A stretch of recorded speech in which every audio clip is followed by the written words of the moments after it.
Hello, today I will show you how to start the Stamina mode on your Sony SmartBand 2. So first, let's unlock the phone and swipe up. This has to be the phone where you installed the SmartBand on, and it has to be paired with it. You should have a SmartBand2 application installed on it. Open it.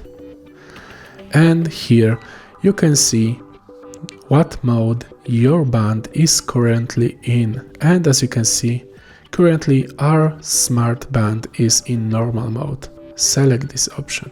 Here you have the StaminaMode options. You can select to have them always on, and this means that all the automatic background heart rate, stress and recovery logging will be turned off when Stamina mode is turned on.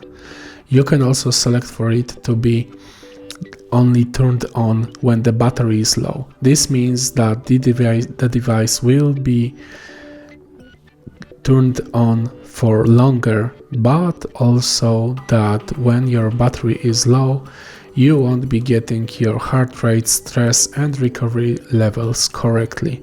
Or you can simply fully turn it off, and now no matter what, your SmartBand will be sending all the data all the time to your phone, and obviously it means it will run out of battery much faster. Best is to select maybe when battery is low. Of course, you can do whatever you'd like. And that's how you turn on Stamina mode. I really hope this video helped you, and if it did, please leave a like and subscribe.